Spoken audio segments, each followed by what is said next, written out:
بسم اللہ الرحمن الرحیم۔ محترم ناظرین السلام علیکم۔ ناظرین، حضرت داؤد علیہ السلام کے زمانے میں ایک نادار و بے نوا خاتون تھی۔ اس کے پاس جو تھوڑی بہت رقم ہوتی اس سے وہ خاتون اون یا روئی وغیرہ خرید کر لاتی اور اسے کاٹ کر اس کی اٹیاں بناتی اور انہیں بیچ کر انتہائی سادگی سے اپنا اور اپنے بچوں کا پیٹ پالتی۔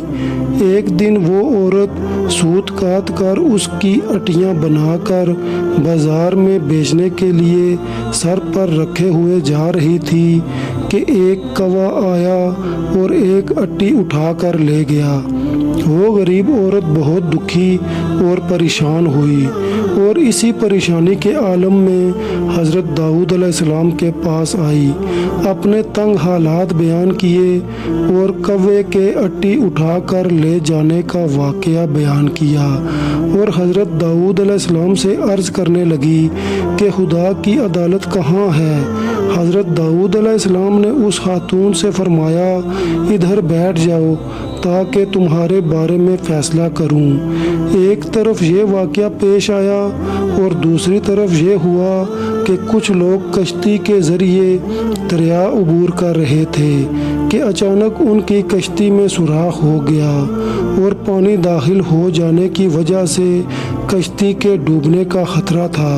کشتی میں بیٹھے لوگوں نے اللہ تعالیٰ سے دعا مانگی اور کہنے لگے کہ اگر ہمیں اس خطرے سے نجات مل گئی تو 1000 دینار کسی غریب و نادار کو دیں گے۔ اللہ تعالیٰ نے ان لوگوں کی دعا قبول کی اور ان پر اپنا کرم کیا اور اس کوے کے ذمہ لگایا کہ وہ اس خاتون کی اٹی اٹھا کر کشتی میں لا پھینکے۔ کوے نے ایسا ہی کیا۔ ان لوگوں نے سوت کی اس اٹی سے فائدہ اٹھایا اور اس سے کشتی کا سوراخ اچھی طرح بند کر دیا اور اس طرح وہ لوگ ڈوبنے سے بچ گئے۔ جب وہ لوگ دریا کے کنارے پر پہنچ گئے تو اپنی نظر ادا کرنے کے لیے سیدھے حضرت داؤد علیہ السلام کی خدمت میں حاضر ہوئے اور 1000 دینار حضرت داؤد علیہ السلام کی خدمت میں پیش کیا اور اپنے دریا سے نجات پانے کا پورا واقعہ تفصیل کے ساتھ بیان کیا۔ حضرت داؤد علیہ السلام نے اس خاتون کے سامنے خدا کی حکمت و عدالت بیان کی اور وہ 1000 دینار اس عورت کو دے دیے۔ وہ خاتون بہت خوش ہوئی اور یہ بات سمجھ گئی کہ خدا سے زیادہ کوئی بھی عدل کرنے والا اور احسان کرنے والا نہیں ہے۔ ناظرین، کیسی لگی آپ کو ہماری آج کی یہ ویڈیو؟